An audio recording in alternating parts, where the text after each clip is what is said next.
Okay, now we'll do a quick short little addendum video here. A couple things. One, I did install the rear sight on this, and just going to set that on there for the moment. Probably could have left it on and then shown you this way, but the aperture of the peep sight here hits about the top of the ring, so these don't co-witness. Kind of disappointing. I didn't expect they would, but it was kind of, hoping they would, which would have been really cool.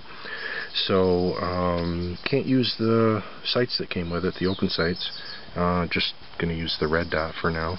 But the cool thing is I've got them. If I want to take the red dot off, I can. Oh, car going by. Give me a second.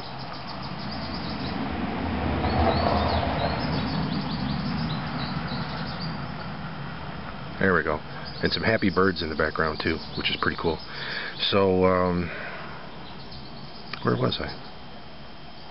So can't use the open sights that came with it. Just going to use the red dot, which, yes, I do have to sight in. It's shooting about 3 inches low as it came from the factory, meaning the sight. So, yeah, when I was doing my steel plate range shooting with this initially, I didn't hit anything pretty much. And now I know why. So combination of maybe my ability, and then the sight not being zeroed in. So, the fact that I hit anything at all, I guess. I know I hit a can or two, is a good thing. But there it is. So they do make some backup iron sights that you can flip down, and they're what, 169 bucks is their price through the Sig Sauer accessory shop. And I'm probably not going to order those. I mean, I don't think that I need them. So no front sight, no rear sight, just a red dot. And after I get it zeroed in, maybe I'll do one final chapter for this little mini series of the non-review review, as I call it, and we'll see where I'm at with it. So just a couple of minutes long. Thank you.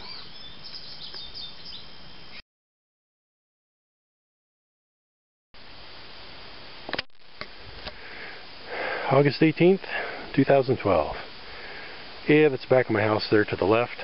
Look down my yard, which, yep, need to mow the lawn. Haven't since last Saturday. And today's Saturday, so it's been a week. Hopefully you can hear that wind a little bit in a pleasant way. Check out the sky. It's about 75 degrees, give or take, mid-70s. Breezy, hardly any humidity. One of the most picture-perfect days of all time, one of those that's just too good to be true almost. So I thought it'd be kind of a nice way to start this little section of the video.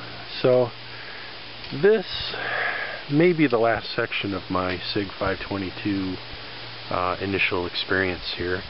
What I might do is I might shoot some steel plates here now that I have it zeroed in and sighted in. Maybe I'll do that. And then add that to the series as well. So for right now, I'm in the backyard and sitting in the shade just a little bit, and we're going to start with this. So yeah, stick in the yard, that's the dogs to chew on. So hopefully, between the shade and the sun and me angling everything, this is what I use to, first 200 rounds with the 522s. I used mini mag, CCI mini mag. Copper plated round nose, so 40 grain bullet. Excuse me, allergies.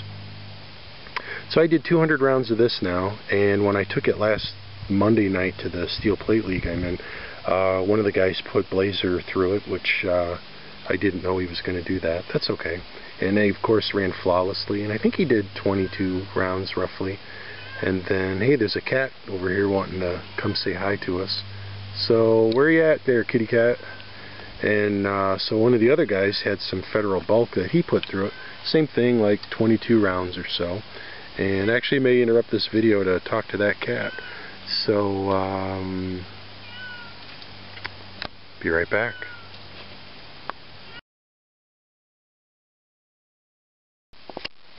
Okay, I'm back. That was too funny. So we have a kitten from a previous batch of kittens. And she just, for some reason, wanted to talk and talk and talk. So she came up around behind me, and she's going up into the woods. Go figure. So, oh, there she goes again. So, let's see how far we can get with this now. So, I got the red dot mounted, and did some shooting with it and did horribly. Didn't hit hardly anything I shot at. And so I knew that the sight hadn't been sighted in yet. And so figured that's probably what it was. And thankfully enough, it was certainly that. I knew the next possible option was my own personal marksmanship, and wasn't thrilled about that possibility.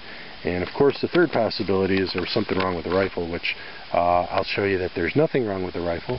It was just a matter of the sight, and I think not even me so much. So we're probably going to have a cat to serenade us while I finish this out. But here we go. What I did is I used an FBI Q target, which is a silhouette target with a big old Q. No, I'm sorry, not a big old, but with a Q in the middle of it. And so for those of you who don't know what they are, actually it looks kind of cool here with the leaves and the shade in the sun. I'll zoom in on the stuff as I show you what's going on here. So here we go. So we'll end up with the first 2 rounds. So the first shots were me aiming at the Q right there and hitting pretty low. What's that? 10 inches low at 25 yards. So it was way out of adjustment. And you know, the group wasn't terrible. I mean, it was rested. 2 1/16 inch is that widest gap there. So real happy with the second group. But I adjusted the red dot, the elevation by 10 clicks, and ended up moving, you know, 2.5, 3 inches, let's call it. Should have measured that. I didn't think to measure that part of it, but you can see. And then I did another plus 10 clicks, and same thing, basically happy with that group. So I ended up with 2 1 1/8 inch groups at 25 yards from a makeshift rest. I don't have a real rest. So, you know, I don't think the groups are terrible for my level of shooting and for not being a true rest. So there was a little bit of movement side to side, up and down, kind of, because I just had a single pivot point, almost like shooting from a stick, I would imagine, which I haven't done. So next thing you see is a pretty big group, 2 5/8 inches, and if you look at it, it's almost like an upside down V of sorts. That one I just was excited. Because as I saw the shots go up, you know, here, I got kind of excited and I pulled the trigger without really, you know, taking my time and trying to be precise. So I redeemed myself with the 5th group of shots. You can see that one of the 5th group ended up inside the 4th group. So 1 3/4 is the span between those 5th groups of shots, and you know, I know probably I'm supposed to be able to do that at 100 yards. I just haven't been shooting enough to do that, I think. And maybe for a real true rest, you know, these might go 40% better, 50% better, whatever. But for me and my equipment, shortcomings and my technical shortcomings, I'm actually really pleased with these overall. You know, if I were using that to hunt, you know, I'm thinking I got a squirrel with every one of these shots almost, or something like that, you know, something small game, which I don't do at this point. And then the last group is up there, and that was just me wanting to finish out the magazine. So you can see I took a piece of charcoal from the fire pit and just put a circle in the middle so I'd have something to kind of center on. And so 10 shots. I don't know what the first 3 were. I should have probably marked them, but I just wanted to empty the magazine. Again, I was getting excited, was having fun, and so I got it sighted in. As far as I'm concerned, for my level of ability, this is good. And so what I might do at some point is fine-tune it just a little bit more, but I really wanted to get shooting. I really wanted to have some fun with it, and I wanted to be able to hit a 6x9 steel plate at 35 to 40 yards. And I have to mark it off because I think I actually might have a few more yards than I was thinking I did. I think I've got 40, maybe even 45. So if I can hit those plates at 50 yards, let's say, then that's all the marksmanship I'm looking for. I'm not a bullseye shooter, don't have the eyes, and don't have the hands. I'll never be able to do that. I don't believe at my age, even if I worked really hard at it. So here's a range report of sorts, you know, no actual shooting at the range, but I may yet do that too and go up in a little while today. Take another 100 rounds up and do another 100 rounds of mini-mag. And I also have a box of 333 rounds of the CCI AR Tactical for 22 long rifle. And you know, I may try those as well and see if they shoot any more accurately, or if they, you know, I don't expect any cycling issues. I think I've got a good firearm this time. I think this is going to cycle well, and it's going to give me many years of enjoyment. So, you know, home run for SIG with the 522 LR Classic for Whale Blue PRS.